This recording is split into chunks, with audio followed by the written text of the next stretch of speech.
नाज़रीन, supreme court में justice Mansoor Ali Shah और जस्टिस अकील अब्बासी ने बेंचेस इख्तियारात से मुतालिक केस समाअत के लिए मुकर्रर न करने के खिलाफ तौहीन अदालत केस की समाअत की। अटॉर्नी जनरल मंसूर उस्मान अवान ने अदालती मुआवनीन पर एतराज़ उठाते हुए कहा कि जो अदालती मुआवनीन मुकर्रर किए गए हैं वो 26वीं तरमीम चैलेंज करने वाले वकला हैं।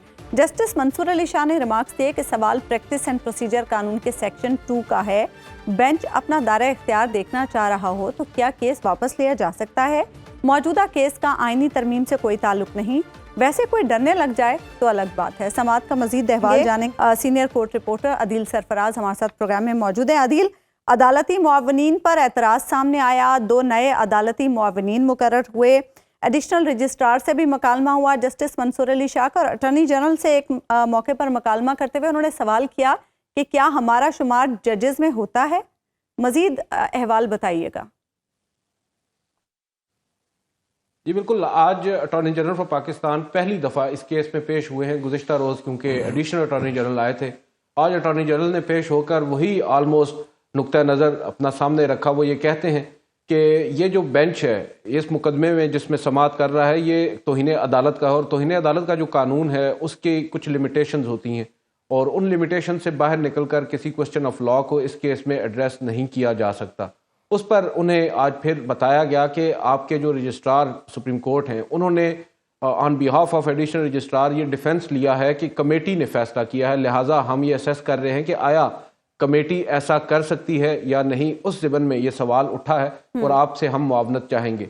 अटॉर्नी जनरल ऑफ पाकिस्तान ने इसके बाद दूसरा जो अपना पॉइंट रखा वो ये था कि आपने 2 अदालती मुआवनीन को मुकर्रर किया है, गो कि उनकी हम रिस्पेक्ट करते हैं, हमारे लिए काबिल एहतराम है, सीनियर वकला हैं, मगर एक चीज़ काबिल गौर है कि वो भी 26वीं आईनी तरमीम को चैलेंज किए हुए हैं वन वे और दी अदर। दोनों सीनियर वकला हामिद खान और मुनीर मलिक साहब, जिस पर जस्टिस मंसूर अली शाह ने उन्हें रोक कर ये कहा कि हम जिस मामले पर समाअत कर रहे हैं ये 26वीं आईनी तरमीम से मुतालिक नहीं है। 26वीं आईनी तरमीम इस वक्त हमारे सामने मौजूद बहस भी नहीं है। हम तो बात कर रहे हैं कि क्या जो एडमिनिस्ट्रेटिव साइड पर प्रैक्टिस एंड प्रोसीजर कमेटी है वो किसी भी बेंच में समाअत ज़ेर समाअत मुकदमे को वापस ले सकती है, विड्रॉ कर सकती है और फिर बाद में किसी और बेंच को भेज सकती है। इस सवाल के ऊपर बेसिकली हम लेकर चल रहे हैं चीज़ों को।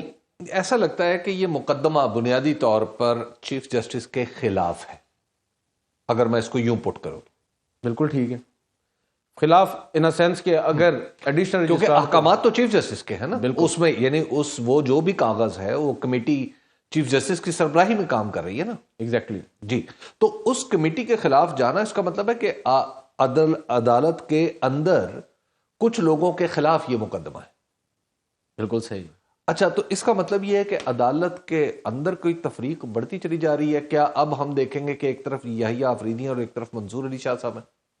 सर इस वक्त तो नजर आ रहा है ऐसा, देखेंगे तो आप मुस्तकबिल का सीगा इस्तेमाल कर रहे हैं, हम तो इस वक्त देख रहे हैं जो हालात हैं। क्योंकि आपने अभी हम बात कर रहे थे justice Yahya Afridi chief justice of Pakistan है, उन्होंने जो गुज़िश्ता रोज एडिशनल रजिस्ट्रार को ओहदे से हटाने का एक प्रेस रिलीज जारी हुई है, उस प्रेस रिलीज में अगर थोड़ा सा नीचे आकर आप देखें तो उसमें नजर आता है कि जो मुकदमात 191A के तहत आते हैं उन्होंने उन तमाम तर मुकदमात को उठाकर भेज दिया है कॉन्स्टिट्यूशनल बेंच की कमेटी को, और साथ ये भी कह दिया है कि अगर फ्यूचर में भी कोई इस तरह का मुकदमा आप कह सकते हैं कि गलती से किसी रेगुलर बेंच में आ जाता है और वो रेगुलर बेंच को ऑर्डर भी पास कर सकता है, तो वो इर्रेस्पेक्टिव का वर्ड यूज कर रहे हैं, उस ऑर्डर के बावजूद आप कॉन्स्टिट्यूशनल कमेटी वो केस विड्रॉ कर सकते हैं। तो ये जस्टिस याहिया आफरीदी बिल्कुल ही एक ऑपोजिट मौकफ अपना रहे हैं जस्टिस मंसूर अली शाह से। जस्टिस मंसूर अली शाह ये कहते हैं कि एडमिनिस्ट्रेटिव साइड पर जुडिशल ऑर्डर को नहीं देखा जा सकता। आज मुनीर मलिक साहब के भी आर्ग्यूमेंट्स की बेस ये थी, वो ये कहते हैं कि एडमिनिस्ट्रेटिव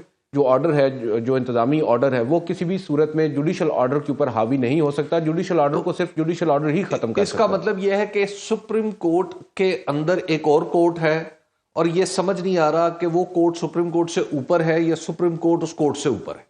ऐसा ही कुछ प्रॉब्लम है, ऐसा ही नजर आ रहा है। जस्टिस याहिया आफरीदी शायद ये समझ बैठे हैं, if I am not wrong, मेरी शायद अंडरस्टैंडिंग गलत हो, मगर मुझे ये लग रहा है कि जस्टिस याहिया आफरीदी ये समझ रहे हैं कि आईनी बेंच जो है वो सिर्फ आईनी बेंच नहीं है, वो आईनी अदालत है।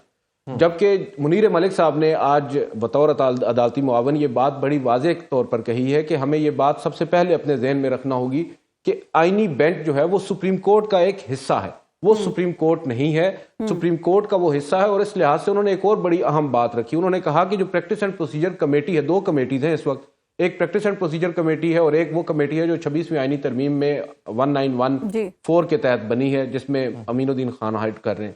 وہ یہ کہتے ہیں کہ جو مرکزی کمیٹی ہے یعنی پریکٹس اینڈ پروسیجر کمیٹی، اس کے سامنے تمام مقدمات جائیں گے اور وہ طے کرے گی کہ کس کمیٹی کو یا کس بینچ میں کون سے مقدمات جانے ہیں. جسٹس منصور علی شاہ یہ کہتے ہیں کہ اس وقت یہ پریکٹس نہیں ہو رہی، وہ اس کمیٹی کا حصہ ہیں. وہ یہ کہہ رہے ہیں کہ آج تک ایسا کوئی اجلاس نہیں ہوا جس میں یہ طے کیا جائے کہ آئینی بینچ کو یہ کیس بھیجنے ہیں یا نہیں.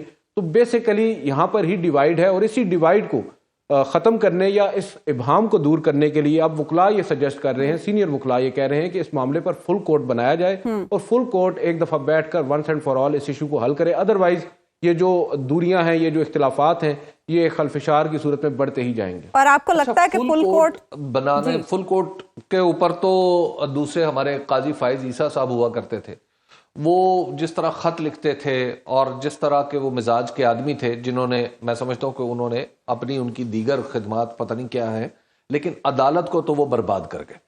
یہ کیا وہی طریقہ ہم دیکھ رہے ہیں کہ ایک جج ایک طرف بیٹھا ہوگا منہ بسور کے، جس طرح قاضی فائز عیسیٰ بیٹھے ہوتے تھے اور پھر وہ خط پہ خط لکھ رہے ہوتے تھے؟ کیا وہ شغل دوبارہ شروع ہونے والا؟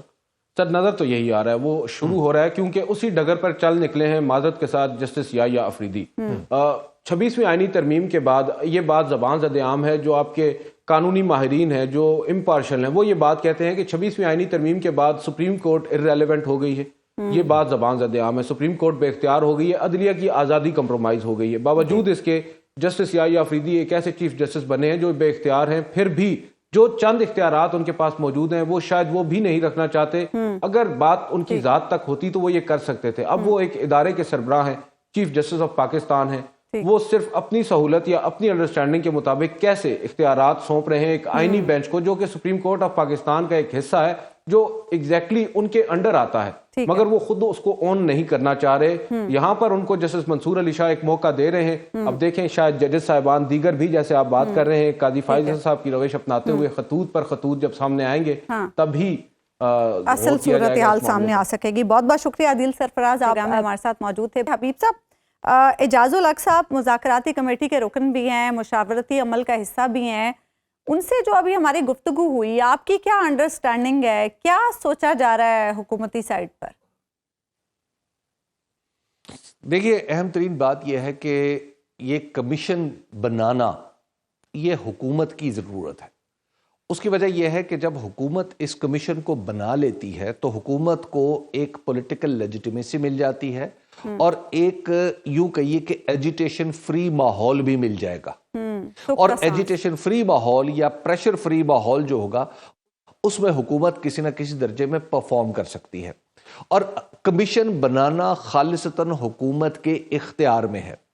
اگر حکومت فرض کیا ایک نوٹیفیکیشن جاری کرتی ہے، وہ کہتی ہے کہ جناب اب وہ خط جو لکھا جاتا ہے کمیشن کے لیے، وہ خط لکھ دیتی ہے چیف جسٹس آف پاکستان کو یا آپس میں بیٹھ کے پی ٹی آئی کے ساتھ کہ جناب ہم یہ ہمارے خط کے مندرجات ہیں، آئیے ہم لکھتے ہیں خط. تو یہ سوال پھر سپریم کورٹ کے ذمہ جا پڑے گا کہ سپریم کورٹ کہے کہ جناب یہ جو معاملات ہیں، یہ جو کمیشن کے معاملات ہیں، آئینی طور پر، دستوری طور پر ممکن نہیں ہے کیونکہ سب جوڈیس میٹرز ہیں. دوسرا اس کا ایک حصہ یہ بھی ہو سکتا ہے کہ جو کیسز ہیں، یعنی ایک خاص طرح کے کیسز، ان کو اس جوڈیشل جو کمیشن ہے اس کے ایمبٹ سے نکال دیا جائے. اور جوڈیشل کمیشن صرف 9 مئی اور 26 نومبر یعنی 9 مئی کو عمران خان کی گرفتاری تک کے معاملات کا جائزہ لے لے، یا اس وقت تک کا جائزہ لے لے کہ جب عمران خان صاحب کو سپریم کورٹ نے بلایا تھا، اس بریف پیریڈ کا جائزہ لے لے. اور یہی 26 نومبر کو بھی صورتحال ہو سکتی ہے. ٹھیک ہے.